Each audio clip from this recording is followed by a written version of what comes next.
চরণে আমার কোটি কোটি দণ্ডবৎ প্রণিপাত। আজ এক পরম শুভ দিনে আমরা শিবগৌরী মন্দিরে সমবেত হয়েছি।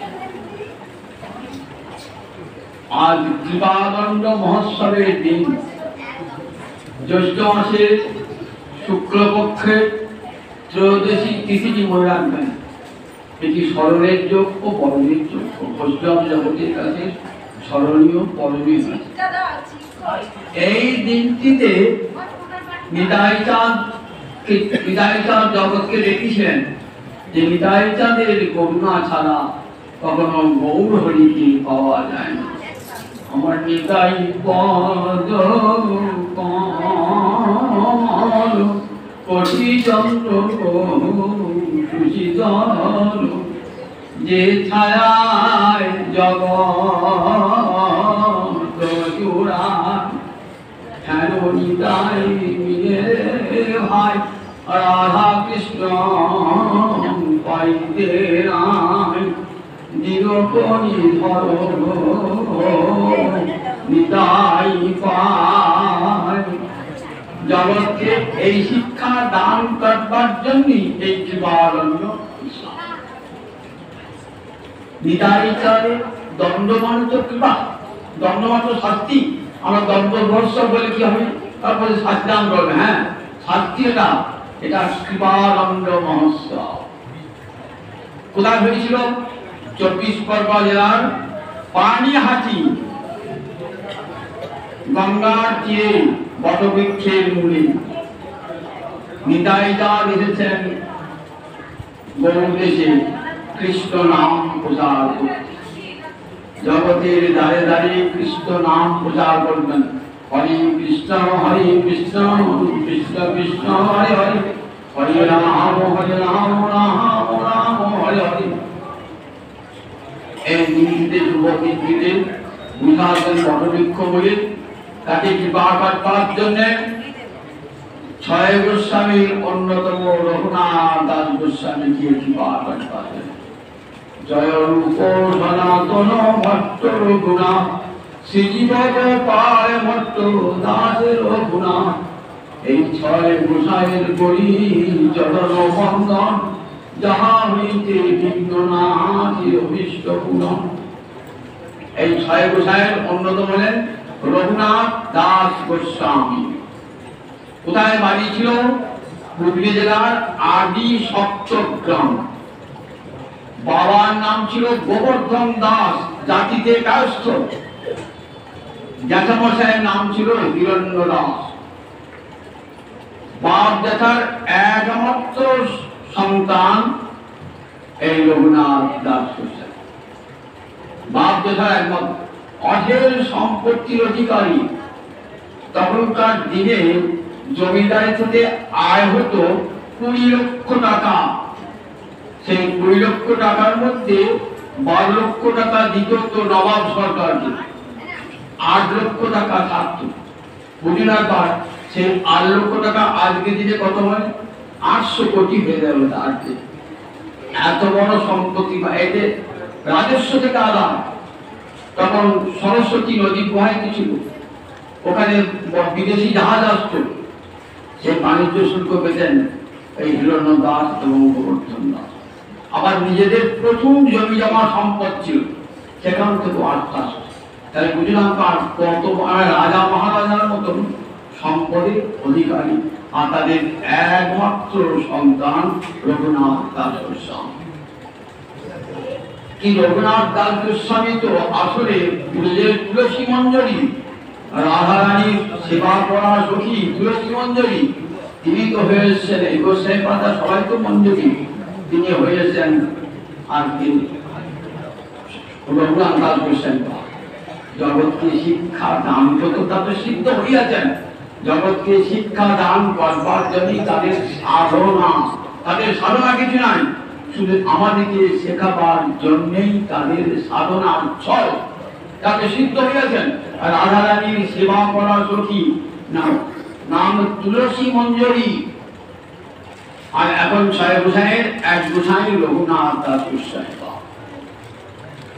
ছোটবেলা থেকেই মনটা রাধা গোবিন্দ চরণে। কোথায় পড়তে যেতেন? পাশে একটা চাঁদপুর একটা গ্রাম, সেখানে চতুষ্পাটিতে পড়াশোনা করতেন। এখানে মহৎ কৃপা লাভ হয়ে গেল। আপনারা হরিদাস ঠাকুরের কথা শুনেছেন তো, হরিদাসের কথা। সেই হরিদাস ঠাকুর কোথায় গিয়েছিলেন? হরিদাস ঠাকুর বেনাপোল থেকে চলে গেলেন কোথায়? চাঁদপুরে। চাঁদপুরে থাকতেন হরিদাস ঠাকুর। আর রঘুনাথ দাস গোসাই পাদ যেতেন তোলে করতে।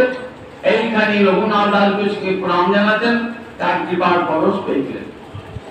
জগৎকে দেখাচ্ছেন, দেখো মহৎ কৃপা বিনা কোনো কর্মে ভক্তি নয়। যতক্ষণ মহৎ কৃপা না হচ্ছে ততক্ষণ কৃষ্ণ কৃপা হয় না। মহতের কৃপা ভাগবাদ তুমি দরকার। এইখানে হরিদাস ঠাকুরের কৃপা লাভ হয়ে গেছিল। হরিদাস ঠাকুরের কৃপা লাভ হওয়ার পর আগে তো মন চঞ্চল, সবসময় সংসারে মন থাকতে চায় না, মন বিভাগী মন। বাবা মা ভাবেন ছোটবেলা থেকে সন্তান এমন কেন? সন্তানের মন উড়ু মন, কিছুতেই মন ঘরে বসে না, সবসময় ভগবানের চিন্তায় মন মগ্ন হয়ে রয়েছে।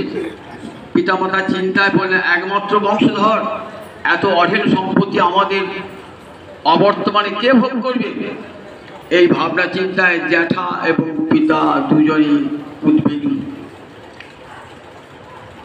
দেখুন, রঘুনাথ দাস গোসাই পাদ ছোটবেলা থেকেই কৃষ্ণ ভক্তির সংস্কার নিয়ে জন্মিয়েছেন। সন্ন্যাস করে মহাপ্রভু গিয়েছেন কোথায়? অদ্বৈত আচার্যের গৃহে। শুনতে পেলেন রঘুনাথ আমার মহাপ্রভু এসেছেন অদ্বৈত আচার্যের গৃহে। সেখানে গিয়ে গৌরহরির চরণে বললেন। তখন রঘুনাথের কত বয়স হবে? 15 বছর বয়সে, বেশি বয়সও না। অদ্বৈতের চরণ বললেন। অদ্বৈত গুরু মহাপ্রভুর সঙ্গে পরিচয় করে দিলেন। অদ্বৈত আচার্যকে খুব সম্মান দান করতেন হিরণ্য দাস এবং গোবর্ধন দাস। কয়েকদিন যে কদিন মহাপ্রভু ছিলেন সে কদিন থাকলেন রঘুনাথ দাস। চলে এলেন বাড়িতে। বাড়িতে আসার পর মন উড়ু, কবে চৈতন্য চরণ প্রাপ্ত হব। মনে একটাই চিন্তা, কবে আমার সেই শুভ দিন হবে যেদিন চৈতন্য চরণে আত্মসমর্পণ করব। মহাপ্রভু বাংলাদেশ যাবার ছল করে, কোথায় বৃন্দাবন যাওয়ার ছল করে বাংলাদেশ এলেন।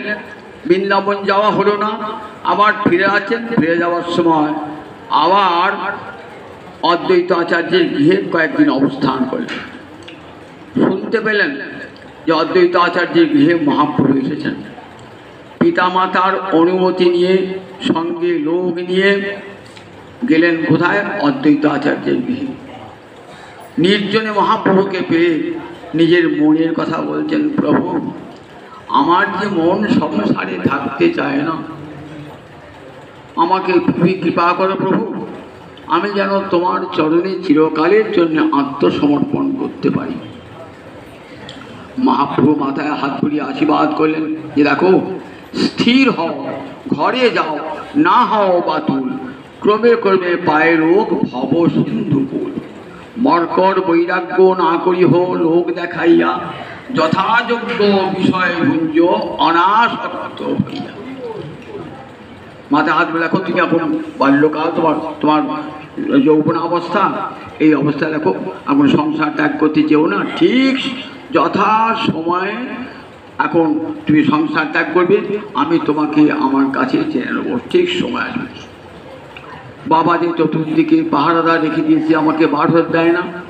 বললেন এখন পিতার কাছে গিয়ে কী করবে? সংসারী ভাব দেখাবে, বিষয়াসক্ত মানুষের মতো মনটি দেখাবে, যাতে পিতামাতা কোনো প্রকার সন্দেহ না করে। তুমি যাও, মর্কট বৈরাগ্য না করিহ লোক দেখাইয়া, যথাযোগ্য বিষয় ভুঞ্জ অনাসক্ত হইয়া। ইতিমধ্যে একটা শিক্ষা আছে যে দেখুন, বাইরে বৈরাগীর বেশ গ্রহণ করলাম, কিন্তু অন্তরে বিন্দুমাত্র বৈরাগ্য নাই। বাইরে গেরুয়া কাপড় পরেছি, আশ্রম মঠ তৈরি করেছি, অথচ ভোগে সুখে থাকবার ইচ্ছা, বলে তার নাম মর্কট বৈরাগ্য। মর্কট মানে বানর। বানর বনে জঙ্গলে থাকে, ফলমূল খায়, লোকে ভাবে বানরটা বোধহয় খুব বৈরাগী, বলে না না, বলে পৃথিবীতে যত প্রাণী আছে তার মধ্যে বানর সবচেয়ে বেশি ভোগী। তাই ওই মর্কটের মতন বৈরাগ্য করো না, মর্কট বৈরাগ্য না করিও লোক দেখাইয়া। জগৎকে শিক্ষা দিচ্ছেন রঘুনাথ দাস গোস্বামীকে উদ্দেশ্য করে বিশ্ববাসীকে শিক্ষা দান করছেন। অন্তরেতে নিষ্ঠা করো, বাহ্যে লোক ব্যবহার, বলে অন্তরে যেন তোমার কৃষ্ণভোগ থাকে, বাহ্যে লোক ব্যবহার, বাইরে লোকের ঠিক লোকই ব্যবহার করবে। ঠিক যথা সময়ে কৃষ্ণ তোমাকে উদ্ধার করবেন, সেই সময়ে অপূর্ব ছলনার সাহায্য তুমি পেয়ে যাবে। মহাপ্রভুর কথা উপদেশ শুনে চলে এলেন আবার পিতৃগৃহে। রয়েছেন বটে মন উড়ুরু, কবে সেই শুভ দিন আসবে, কিন্তু বাড়িতে সে একটুকু দেখালেন না বৈরাগ্যের ভাব। মনে হলো যেন ছেলের মনের পরিবর্তন হয়ে গেছে। ছেলে মনে হয় এবার বিষয় আশয় নিয়েই থাকবে। বাবা মা ভাবছেন নিশ্চিন্ত হয়ে গেছেন, পাহারাদারদের আর তেমন নজরও নাই।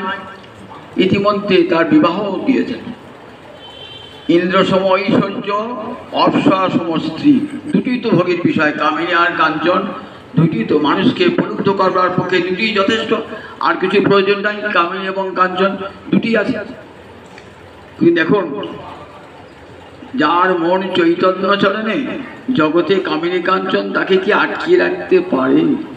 চৈতন্যের পাগলকে আটকে রাখা কারও ক্ষমতা নাই। পিতামাতা নারী পুত্রের প্রারব্ধ খণ্ডাইতে মন সবসময় উড়ুড়ো হয়ে রয়েছে। ইতিমধ্যে একটা ঘটনাও ঘটে গেল। কিরকম ঘটনা? দেখুন, রঘুনাথ দাস গোস্বামীকে জেল খাটতে হয়েছে। আগে যে ওইখানে জমিদারি মালিক ছিল, সে এক মুসলমান, তুর্কি মুসলমান, উপাধি চৌধুরী। সে তো আর ওই নবাব সরকারে 8 লক্ষ টাকা পায় না, তাই সে নানা প্রকার চক্রান্ত করে মন্ত্রীকে ডেকে নিয়ে এলো। বলেন, দেখো, এর রাজস্ব থেকে বহু টাকা আদায় হয়, কিন্তু সরকারকে দেয় না। এই বলে মন্ত্রীকে নিয়ে এলো। মন্ত্রী এসে তো বন্দি করে নিয়ে যায়, মন্ত্রীর লোক এসে বন্দি করে নিয়ে যাবে।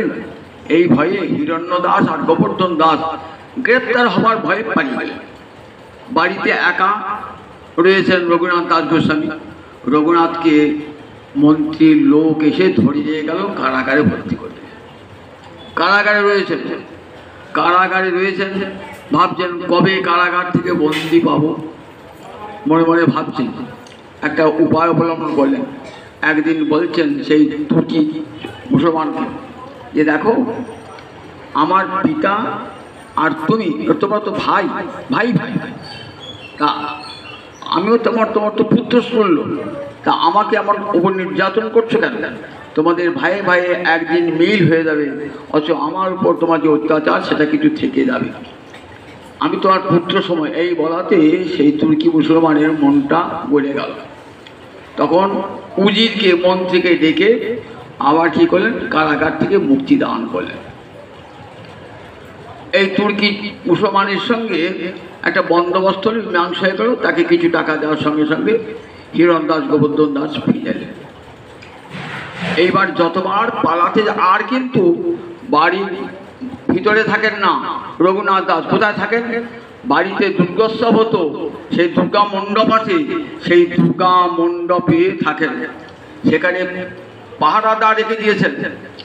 রান্না করবার, বাড়ির সঙ্গে খেতেন না, রান্না করবে আল্লাহ ব্রাহ্মণ রেখে দিয়েছেন, বৃত্ত রেখে দিয়েছেন, বড়লোকের ছেলে তো, আর চারিদিকে পাহারাদার রেখে দিয়েছেন, যাতে আমার ছেলে পালাতে না পারে। সব সময় নজর রাখবে, ছেলে যাতে বাড়ি ছেড়ে চলে না যায়। মনে মনে ভাবছেন যে যতবার পালাতে যাচ্ছি ততবারই ধরা পড়ে যাচ্ছি, তাহলে এখনো কি আমার সেই শুভ সময় আসে না? এই সময় হঠাৎ মনে হলো যে এই সময় নিতাই চাঁদ এসেছেন গৌড়দেশ, পুরী থেকে গৌড়দেশে এসেছে, নীলাচল থেকে এসেছেন। এসে কোথায় বসতি স্থাপন করেছেন? এসে ওই কোন ওই পানিহাটি বটবৃক্ষ নদী, গঙ্গার তীরে বটবৃক্ষ বয়ে বসেছেন। সেখানে সমস্ত সাঙ্গপাঙ্গ নিয়ে আমার নিতাই চাঁদ কীর্তনে মাতোয়ারা ভজ গৌরাঙ্গ বহ গৌরাঙ্গ লহ গৌরাঙ্গে নামে যে জন গৌরাঙ্গ ভজে সে হয় আমার প্রাণী। হরে কৃষ্ণ কৃষ্ণ কৃষ্ণ হরে হরে হরে রাম রাম রাম হরে হরে। নাম সংকীর্তনে মাতোয়ারা পানিহাটির গঙ্গা আরতি।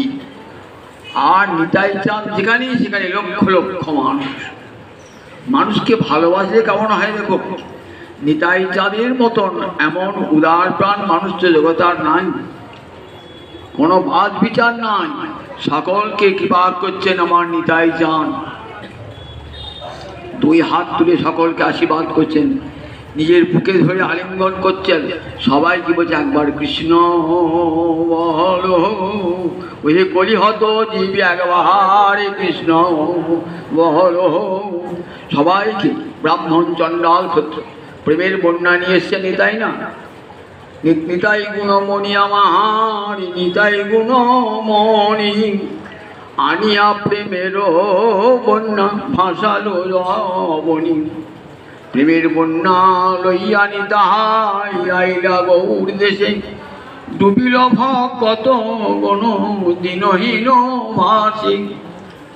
পতিত পামর নিতাই কহু নাহি বাঁচে, ব্রহ্মার দুর্লভ প্রেম সবাকারে যাচ্ছে। তাই নিতাই এসেছে শুনে চারিপাশে যত বৈষ্ণব এসেছেন। এমনি সময় রঘুনাথ দাসের মনে হলো যে নিতাই কৃপা পাই নাই বলি বোধ হয় গৌর কৃপা পাচ্ছি না। দেখুন কেমন গৌরহরি মনে মধ্যে উদয় করে দিলেন, দেখো নিতাই কৃপা না হলে আমার কৃপা হবে না। পিতা মাতার কাছে অনুমতি দিলেন যে বাবা পানিহাটি যাব, আমাকে অনুমতি দাও। সঙ্গে লোকদীপ পাঠালেন যাতে পালিয়ে যেতে না পারে। দেখছেন পানিহাটির গঙ্গার তীর আলো করে আমার নিতাই চাঁদ বসে আছেন, বিশাল নক্ষত্র পরিমণ্ডল।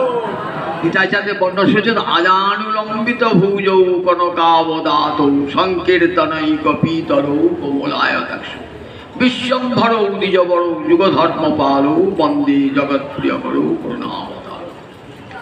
জানুপঞ্জ লম্বিতাহু সোনার মতো উজ্জ্বল বড় নগ্রত পরিমণ্ডল তনু, দৈর্ঘ্যে প্রস্থে 4 হাত, বিশাল বপু, যেন স্বর্গভ্রষ্ট দেবতা নেমে এসেছে। কোটি সূর্যের তেজ অঙ্গে, মনে হচ্ছে আজকে পানিহাটি গঙ্গার তীরে বটবৃক্ষ বলে 1 কোটি সূর্যের উদয় হয়েছে আমার নিতাই চাঁদের অঙ্গ জ্যোতিতে চতুর্দিক আলোকিত। নিতাই চাঁদের অঙ্গ জ্যোতিতে চতুর্দিক আলোকিত হয়ে যাবার সাহস নাই, দূর থেকে প্রণাম দণ্ডবত প্রণাম করছেন।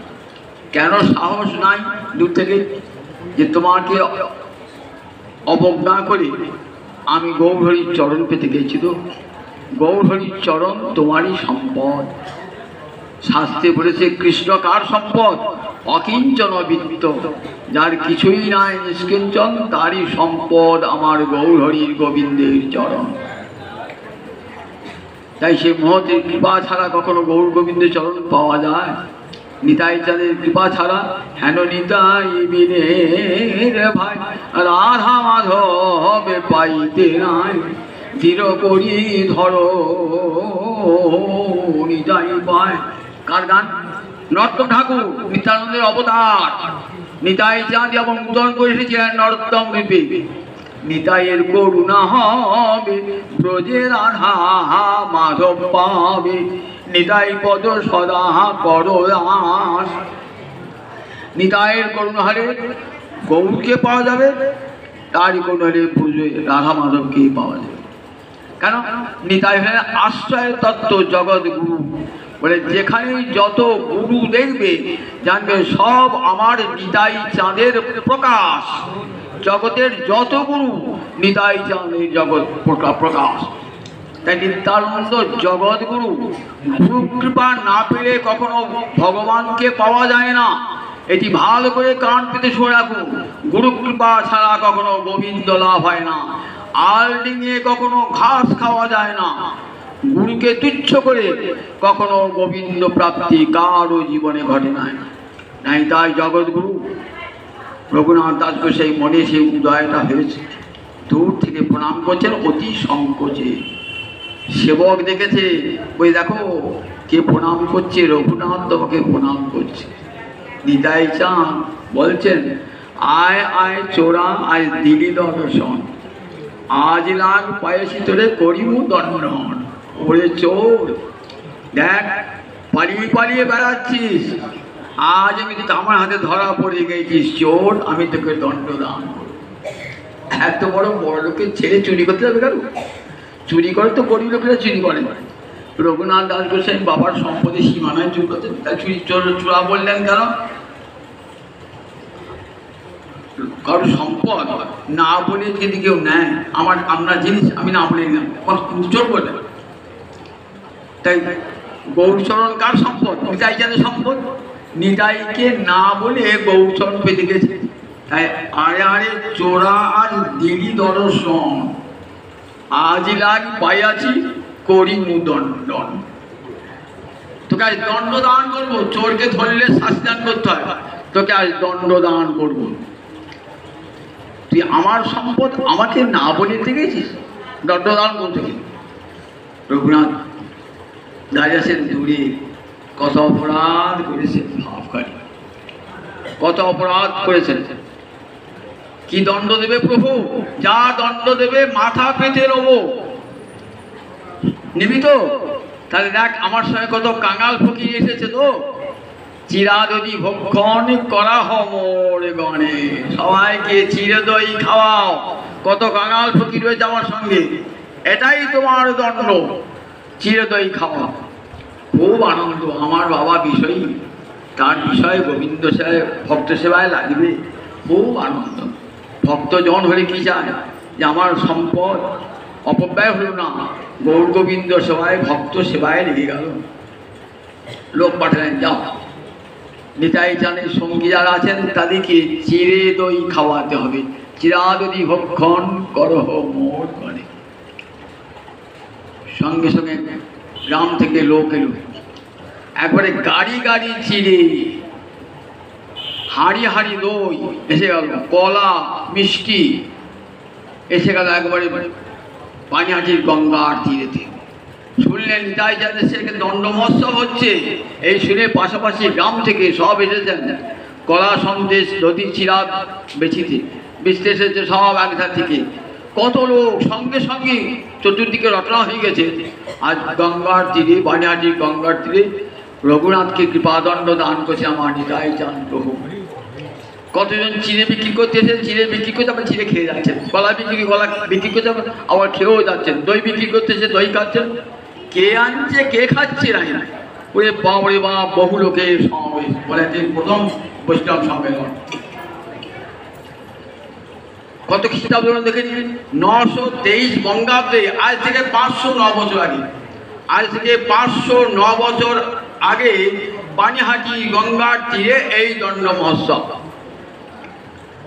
কত লোক, তার সীমা, সব লোক তীরে দাঁড়াতে পারছে না, এত লোক যে তীরে দাঁড়াবার না। কেউ গাছের ডালে উঠেছে, আবার কেউ নদীর জলেতে দাঁড়িয়ে আছে।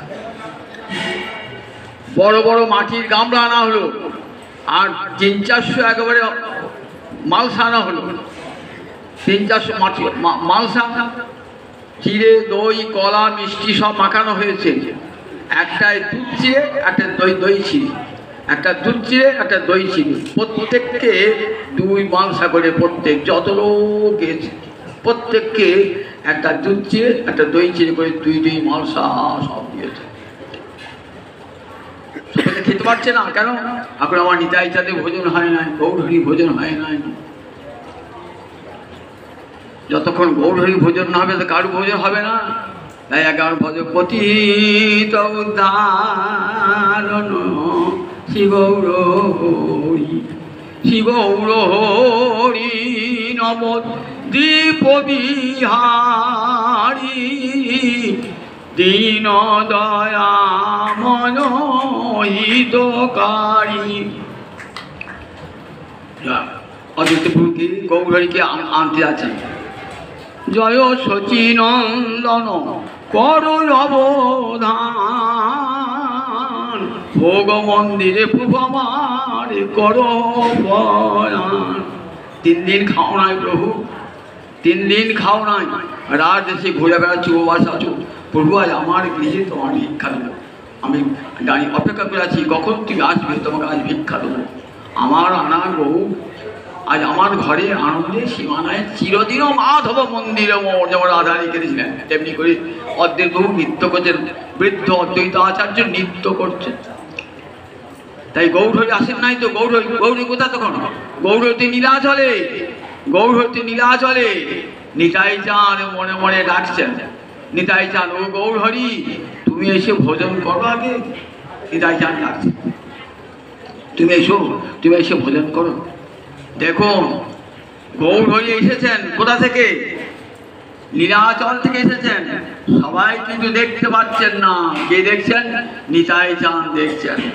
গৌরহরিকে নিয়ে সব মানসার কাছে যাচ্ছেন, সবারই মানসা থেকে তুলে তুলে নিয়ে গৌরহরি মুখে তুলেছেন, গৌরহরি নিতাই চাঁদের মুখে তুলেছেন। সবাই অবাক হয়ে দেখছি, গৌরহরি মুখে তুলে দিচ্ছেন। গৌরহরি যে খাঁচার পর মুখে পড়ছে না তো, গৌরহরি মুখে তুলে দিচ্ছেন। আবার গৌরহরি নিতাই চাঁদ কারা দিচ্ছেন বলে কোনো কোনো ভাগ্যবান দেখিবারে এসেছেন, আবির্ভাবে এসেছেন, খাওয়াচ্ছেন, দুধ চিরা খাওয়াচ্ছেন। তারপরে পিণ্ডার উপরে বসেছেন, কত ভদ্র সজ্জন ভক্ত মল্লিকে বসেছেন। প্রত্যেককে সব 2 মালসা করে ছিঁড়ে দুধ চিড়ে দই ছিঁড়ে দিয়েছেন। আর 4 কুণ্ডা নিয়েছেন, 2 ভাই খাবেন বলে। নিতাই আর গৌর, পাশে গৌরহরি আসন, তার পাশে নিতাই চাঁদের আসন। গৌরহরি মুখে তুলে দিচ্ছে নিতাই চাঁদ, আর নিতাই চাঁদের মুখে দিচ্ছেন গৌরহরি। সবাইকে এবার তোমরা সবাই ভোজন করো বলে আদেশ দিচ্ছে, ভোজন করো। হরি হরি বলে সবাই ভোজন আরম্ভ করে দিয়েছেন। হরি হরি বলে সবাই ভোজন শুরু করেছেন। কি আনন্দ, সবাই খাচ্ছেন, কাঙাল ফকির ভোজন হচ্ছে। নিতাই চাঁদের আনন্দের সীমা নাই। গঙ্গার তীরে ডাইনারি খাচ্ছেন কেউ, গাছের ডালে বসে খাচ্ছেন কেউ, আর তীরেতে জায়গা নাই, এত লোক। পানিহাটি দণ্ড মহোৎসবে লোকে লোকারণ্য হয়েছে। ভোজন হয়ে গেল, ভোজন হয়ে যাওয়ার পর রাঘব পণ্ডিত এসেছেন। রাঘব পণ্ডিত, পানিহাটি রাঘব পণ্ডিত। রাঘবের ঘরে রাধে রাধা ঠাকুরানী। রাঘব কে ছিল মনে করি? ধনিষ্ঠা রাধানীর খুব কনিষ্ঠা সখী, তার নাম ধনিষ্ঠা, খুব আপনজন। সেই ধনিষ্ঠায় এসেছেন রাঘব রূপে। তাই রাঘবের ঘরে কে রান্না করেন? রাধা রানী রান্না করেন। অমৃত হচ্ছে রাধানী রান্না করেন, যারা কৃষ্ণের পক্ষে বড় রুচিকর। তাই রাঘব পণ্ডিত ঠাকুর, এ তোমার আচ্ছা কাণ্ড কি? তুমি আমার ঘরে বলে আজ ভোগ লাগাবো, দেখে এসে ভোগ লাগাচ্ছ। বললেন আমি যে জাতিতে গোয়ালা, পুলির ভোজন করতে ভালোবাসি জানো। বৃন্দাবনে গোয়ালাদের নিয়ে আমি কি করেছি, গরু চর্চাতে যমুনা পুলিনে খেয়েছি। আর সব দেখো, সব গোয়ালা দেখে নিয়ে বসে আমি পুলিন ভোজন করছি। তুমি ওই সব তোমার গৃহে রাত্রির ভোজন হবে। দেখুন আমরা দেখি ভাগবতে পুলিন ভোজন লীলা আছে। ব্রহ্মাকে যখন মোহিত করেছেন তখন পুলিন ভোজন লীলা, সব ঠাকাগণকে নিয়ে যমুনার তীরে পুলিন ভোজন করতেন মা গোবিন্দ। সেই পুলিন ভোজন লীলা যেন আজ প্রকট হলো, আজ গৌরাঙ্গ লীলায় নিতাই চাঁদ করেছেন। ভোজন টোজন সব শেষ হলো। এবার রাত্রিরে আবার রাঘবের মন্দিরে, রাঘব মন্দিরে প্রবল কীর্তন আরম্ভ হয়েছে। হরে কৃষ্ণ কৃষ্ণ কৃষ্ণ হরে হরে, হরে রাম রাম রাম হরে হরি। হরে নম কৃষ্ণ যাদবায় নম, যাদবায় মাধবায় কেশবায় নম, গোপাল গোবিন্দ রাম শ্রী মধুসূদন, গিরিধারী গোপীনাথ মদনমোহন।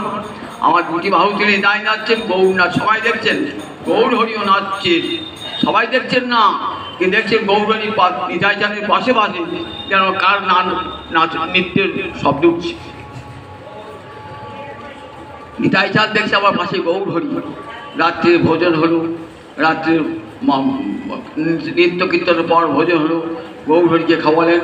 পরের দিন প্রাতকালে আবার এসে বসেছেন ওই বটবৃক্ষে তুলে। রাঘব পণ্ডিতকে জানালেন অতি সংকোচে, নিতাই চাঁদকে বলো আমাকে কৃপা করতে। গৌর কৃপা পাবার পথে কত বাধা, কত প্রতিবন্ধক, আমাকে নিতাই চাঁদ এমন কৃপা করে যেন নির্বিঘ্নে আমি চৈতন্য চরণ পেতে পারি। রাঘব বলছেন, প্রভু তুমি আজ কৃপা করো, রঘুনাথকে কৃপা করো। রঘুনাথকে নিতাই চাঁদ তো কৃপা করবার জন্য এসেছেন, কৃপার ঠাকুর কৃপা করবেন না? কৃপা করবার জন্য সে নিতাই চাঁদ বলেন, তুমি পুলিন ভোজন করেছো, আমার গৌরহরি সন্তুষ্ট হয়েছেন, আয় বলে ডাকছেন। কি করলেন? কাছে ডেকে নিয়ে দুটি চরণ মাথায় তুলে দিলেন। বললেন, তোমরা সবাই আশীর্বাদ করো, অচিরাতে পায়ে যেন চৈতন্য চরণ। আচ্ছা, আমার আশীর্বাদ করো, আমি যেন নির্বিঘ্নে চৈতন্য চরণ পেতে পারি। নিতাই চাঁদ ব্রহ্মাদি বন্দিত চরণ তুলে দিলেন রঘুনাথের মাথে। শ্রীচরণ তুলিয়া দিল রঘুনাথের মাথে। বলেন, যাও এবার আর তোমার কোনো ভয় নাই, তুমি যথাসময়ে গৌচরণ প্রাপ্ত হবে। বলে দিলেন, তোমাকে মহাপ্রভু কার কাছে সমর্পণ করবেন? স্বরূপ দামোদর হাতে অর্পণ করবেন, তোমার নাম হবে স্বরূপে রঘুনাথ। গোপনে নিতাই চাঁদের সঙ্গে লোককে সেখানে স্বর্ণমুদ্রা এবং সোনা দান করলেন।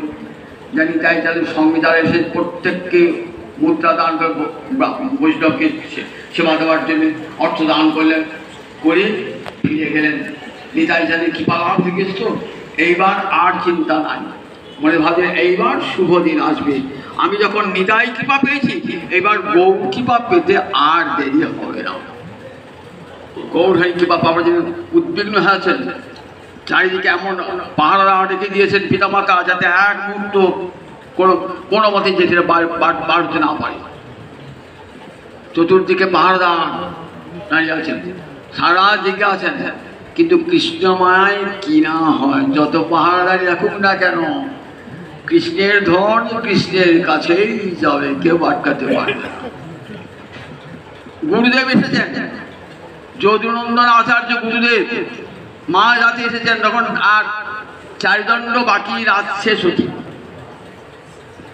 এসে বলছে, রঘুনাথ রঘুনাথ ডাকছে। সব প্রহরী ঘুমিয়ে পড়েছে। রঘুনাথ, কি প্রভু?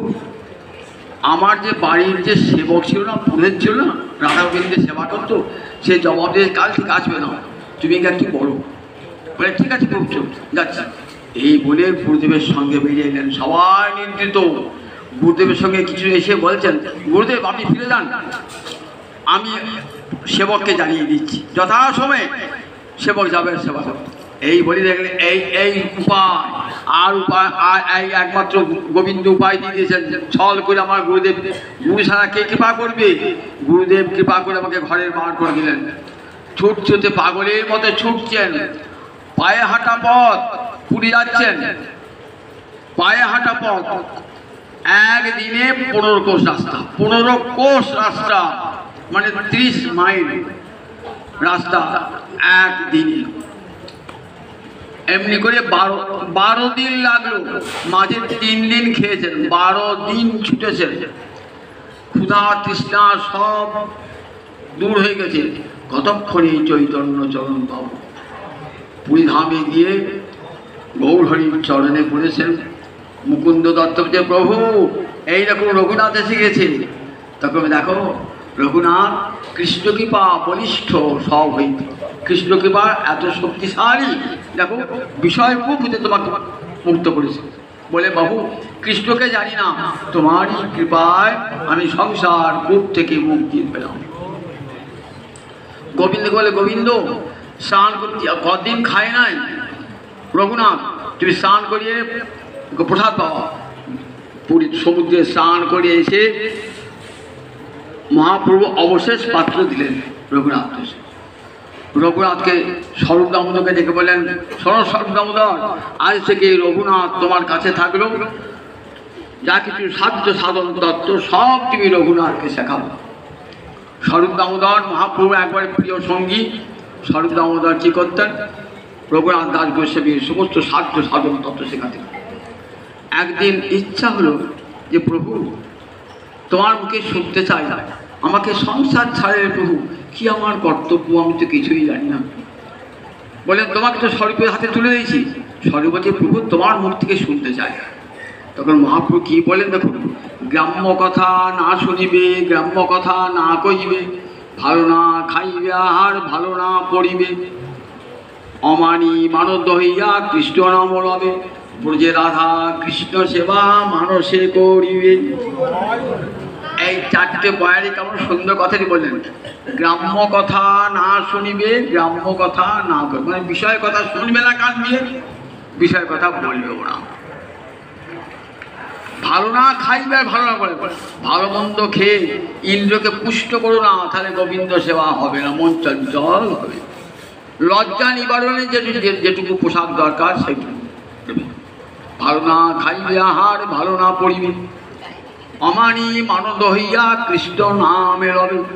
নিজেকে ভাববে আমি তো অমানি, আমাকে আবার কে মান দেবে, কিন্তু অপরকে মান দেবে। নিজে অমানি হয়ে অপরকে মান দেবে। আর ব্রজে রাধা কৃষ্ণ নামকে আশ্রয় করবে, অমানি মানদ হইয়া কৃষ্ণ নামে রবে। কৃষ্ণ আমি সাধন, কৃষ্ণ আমি সাধন। আর ব্রজে রাধা কৃষ্ণ সেবা মানুষে করিবে। আর গুরুদত্ত দেহে মনে মনে গোবিন্দের মানুষের সেবা করবে। রাগমার্গের ভজন শিক্ষা দান করলেন।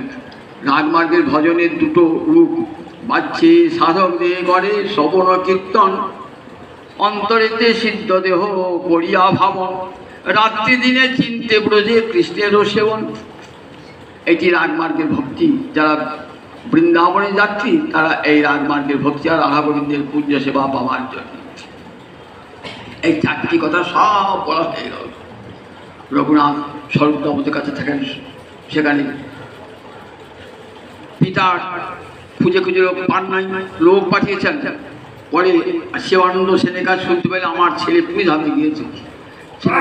শুনলেন কি করে না, রঘুনাথ কি করে সিংহদ্বারে দাঁড়িয়ে থাকে আহারের জন্য, সিংহদ্বারে দাঁড়িয়ে থাকে। 5 দিন খেলেন, মহাপ্রভুর কাছে প্রসাদ খেলেন 5 দিন খাওয়ার পর আর রঘুনাথ আসে না। গোবিন্দ লক্ষ্য রাখো তো কোথায় গিয়ে যায় আর প্রসাদ খেতে আসে না কেন? বললেন প্রভু আমি দেখেছি সিংহদ্বারে দাঁড়িয়ে থাকে, পুষ্পাঞ্জলি, জগন্নাথের পুষ্পাঞ্জলি হয়ে শয়ন হয়ে যায়। তারপরে কি থাকে, অনেক অন্নার্থী দাঁড়িয়ে থাকে, সেবকারা দাঁড়িয়ে অন্ন দান করে।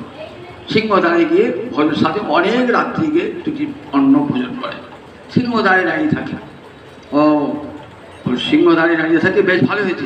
বৈরাগী ভালো না খাইবা, ভালো না পড়িবা, ভিখারি হয়ে যেটুকু মেঘে খাবে, এটি তো বৈষ্ণবের ধর্ম, ভালোই হয়েছে।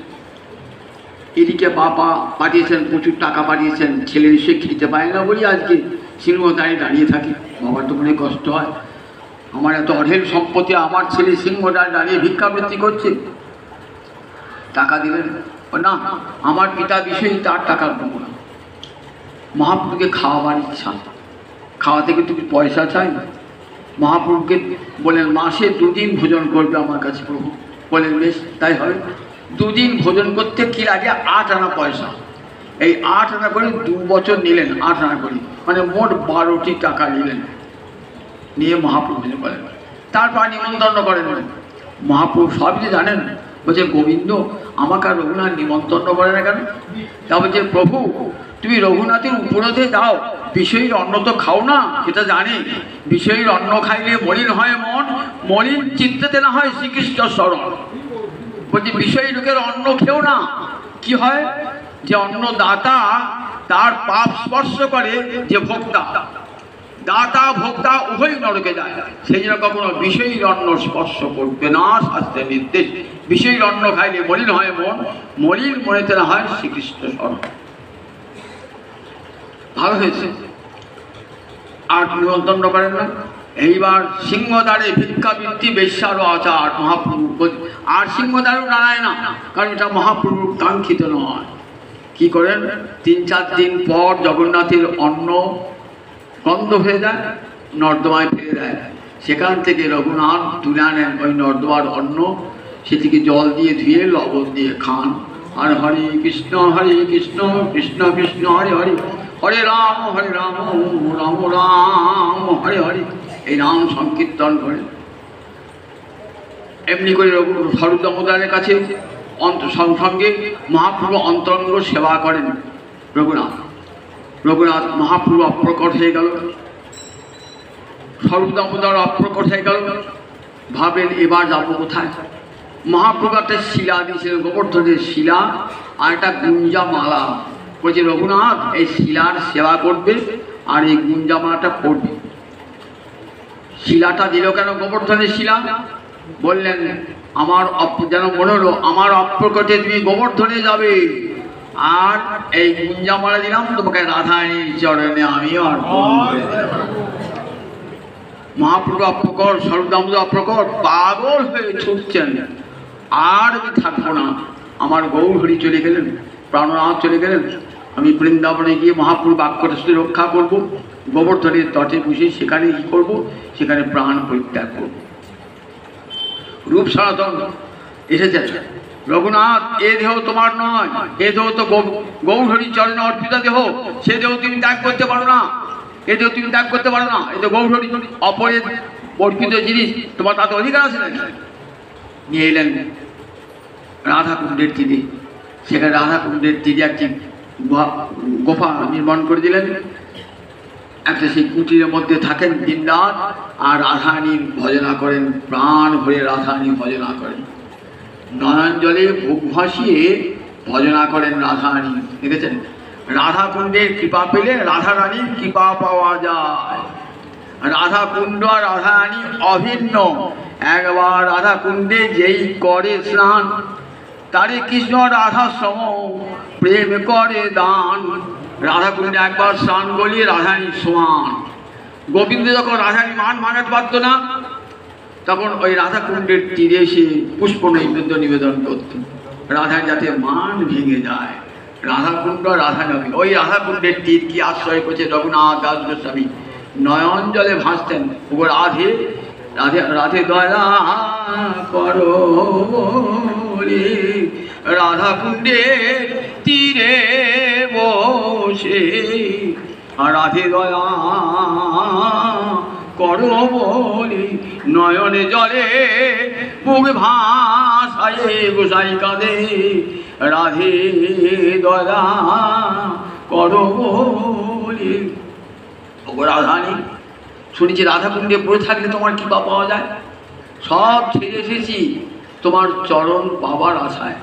একবার স্বপ্ন দেখা দেবে না দেবী, একবার স্বপ্ন দেখা দেবে না? রাধারানী স্বপ্নে বলছেন, শোন রঘুনাথ, আমি তোকে কৃষ্ণের চরণে অর্পণ করলাম। না না দেবী, ন জীবামি তয়াবি না, আমি তুমি ছাড়া বাঁচব না এক মুহূর্ত। তোমার ওই চরণ সেবা করবার জন্যই তো রাধাকুণ্ডের তটে পড়িয়াছে। মলিন বসনে দিয়ে গায়, ধুলায় গড়া গড়ি যায়, রাধে দয়া করো রে। ওহে বিষভানু রাজ নন্দিনী, এইবার দয়া করো রে। ওহে করুণাময়ী প্রেমময়ী,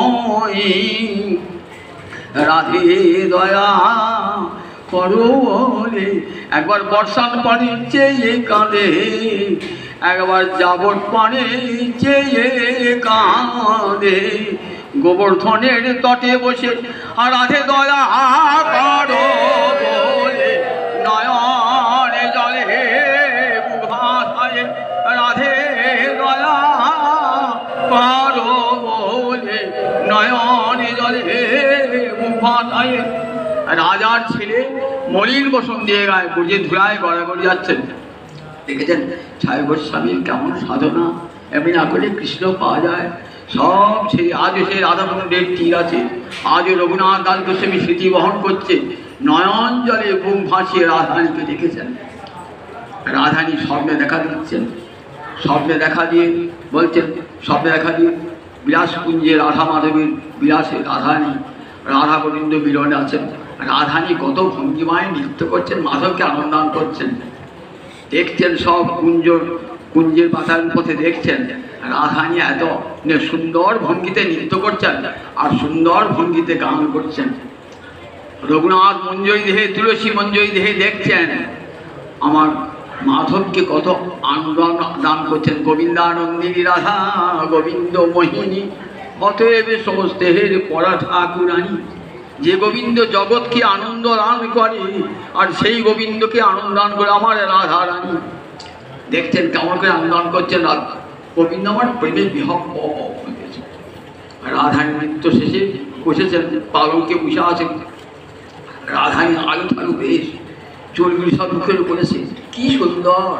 পদ্ম ফুল যদি শ্যাওলায় ঢাকা থাকে না তবুও সুন্দর।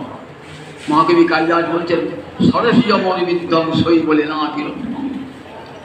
সরসী যমন পদ্ম যদি শ্যাওলায় ঢাকা থাকে তবু তার মুখ কখনো যায় না। আর রাধারানী আলু থালু বেশ, মাথার চুলগুলো ফুলি বেটি ফুলে গেছে। শ্যামসুন্দরকে বলছে আমায় সাজিয়ে দাও, আমি যেমন ছিলাম তেমনি করে দাও, আমার পায়ে আলতা পরিয়ে দাও। শ্যামসুন্দর পুরুষ মানুষ, সে কি মেয়েকে সাজাতে পারে?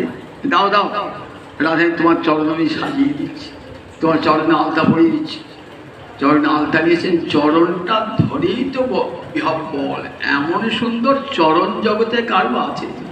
আমার রাধারানীর শোভবল চরণ, যে চরণে 19টি চিহ্ন আছে, বাম চরণে 11টি আর দক্ষিণ চরণে 8টি। যে চরণ পাবার জন্যে জয়দেব তুমি লিখতে ভয় পেলে কেন? সরগরল খণ্ডনম মম শিরসি মণ্ডনম দেহি পদ পল্লব উদারম। এ চরণ আমার মস্তকের ভূষণ। এ চরণ বারবার দেখছেন বিহব্বল হয়েছেন। নিয়ে যাবেন রাধারানীর চরণে আলতা পড়াতে যাবেন, আলতা পড়াতে পারছেন না। তখন পাশে তুলসী বসে আছে। রঘুনাথ দাস গোস্বামী বলছে তুলসী শ্যামকে সরিয়ে দে, তুই আমার চরণে আলতা পরিয়ে দে। তখন ঠেলা মেরে যাও, তুমি পুরুষ মানুষ, তুমি গরু চড়াতে পারো, তুমি কে আলতা পড়াতে পারো, এইবারে সরিয়ে দিচ্ছেন। এইবার দেখছে রাধারানীর চরণটা হাতে নেবার জন্য আর চরণ পাচ্ছেন না। তখন হাওয়া করে কাছে ও দেবী তোমার চরণ কই, তোমার চরণ কই। তখন বাহ্য বেশ ফিরে এসছি। অন্তর্দশায় দেখছিলেন রাধারানীর চরণ সেবা। কই চরণ কই, তোমার চরণ কই প্রভু, দেবী তোমার চরণ কই। বলতে বলছে হাওয়া কেঁদে বড় করে দিচ্ছে। আবার দেখছেন রাসনৃত্য হচ্ছে। রাসনৃত্যে শ্যামসুন্দর মুরলী বাজাচ্ছেন আর রাধারানী বীণা বাজাচ্ছে, নৃত্য করছেন, বীণা বাজিয়ে নৃত্য করছেন। আবার তার কিঙ্কিনির শব্দ উঠছে, রাধারানী কিঙ্কিনির শব্দ উঠছে। কিঙ্কিনি কি বলছেন? কিঙ্কিনি কিঙ্কিনি রাই কিনে কি শ্যাম কিনে কিঙ্কিনি কিঙ্কিনি। কিঙ্কিনি বাজছে রাধারানী চরণে। রায়কে কিনবো না শ্যামকে কিনবো? এত সুন্দর রাধারানী নৃত্য করতে করতে রাধারানী বাম চরণের উপরটি খসে পড়ে গেছে। দেখছেন সব ধ্যানে, কোন দেহে তখন মঞ্জুর দেহ দেখছেন। কি করছেন? তখন টুক করে গিয়ে রাধারানীর চরণটি পরা, রাধারানীর চরণে ওই নুপুরটি পরাবার জন্য এগিয়েছেন। আর কেউ বাচ্চা এসে গেছে, বাইরে অন্তর্দশা কেটে গেছে, বাহ্যদশা এসে গেছে। তখন রাধারানী দাও গো তোমার চরণ দাও, তোমার চরণে আমি নুপুর পরাবো, দাও চরণ দাও। হাওয়া করে কেঁদে উঠছে। এমনি করে বিলাপ কুসুমাঞ্জলিতে দেখেছেন হে দেবী তব রাধারানী আমি তব চরণ যে চরণ রাশিকা অহম, আমি তোমার চরণের দাসী। তুমি তোমার প্রবল কৃপানৌকা দিয়ে তোমার পাদপঙ্কজ আমাকে নিয়ে যাও প্রভু দেবী। আমি সব সংসার ঘর ছেড়েছি তোমার সেবা করবার জন্য। জ্যৈষ্ঠ মাসের দিনে ভয়ঙ্কর রৌদ্রতাপিত দেহেতে, সেখানে খোলা কিছু আকাশ, সেখানে সমস্ত সূর্যের বৃন্দাবনে ওই সময় কেমন গরম পড়ল। ভজন করছেন রাধাকুণ্ডের তীরে বসে, রাধারানী আঁচলটি ধরেছেন। আমার রঘুনাথের মাথায় যেন সূর্যের তাপ না লাগে।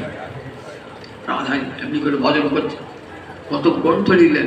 বিলাপ কুসুমাঞ্জলি তার অন্তিমে লেখা। বিলাপ কুসুম রাধারানীর চরণে অঞ্জলি করে দিচ্ছেন। কুসুম মানে আমরা পুষ্পাঞ্জলি দিই, বিলাপ কুসুম অঞ্জলি দিচ্ছেন রাধারানীর চরণে। তাই গ্রন্থের নাম হয়ে গেল বিলাপ কুসুমাঞ্জলি। মুক্তাচরিত বলে গ্রন্থ লিখলেন, সংস্কৃত ভাষার সুপণ্ডিত ছিলেন, মুক্তাচরিত লিখলেন। তারপরে অনেক স্তোত্র রত্নাবলী লিখলেন। চৈতন্য স্তবকল্প বৃক্ষ রচনা করলেন। দানকে নিয়ে চিন্তামণি রচনা করলেন। বহু গ্রন্থ রচনা করেছিলেন রঘুনাথ দাস গোস্বামী বাবা। ওই রাধাকুণ্ডের তীরে ভজন করতেন আর দিবারাত্র নয়ন জলে ভাসতেন। দীর্ঘকাল বহু দীর্ঘজীবী ছিলেন রঘুনাথ দাস গোস্বামী বাবা। প্রতিদিন সহস্র বৈষ্ণবকে প্রণাম, লক্ষ কোটি দণ্ডমত। প্রতিদিন রঘুনাথের নিয়ম যেন পাষাণের রেখা। রাধানী ছাড়া আর কিছুই জানতেন না রঘুনাথ দাস গোস্বামী। কি কঠোর নিয়ম, কি কঠোর বৈরাগ্য রঘুনাথের। জগৎকে দেখিয়েছেন, দেখুন কৃষ্ণ পেতে হলে কেমন করে সর্বস্ব ত্যাগ করতে হয়। সর্বত্যাগ করি করি কৃষ্ণের ভজন, কঠোর বৈরাগ্যের আদর্শ রঘুনাথ দাস গোস্বামী। আজ সেই রঘুনাথের চরণে কোটি কোটি প্রণাম জানিয়ে আজ এখানে হরিকথার বিরতি। জয় নিতাই, জয় নিতাই, জয় নিতাই।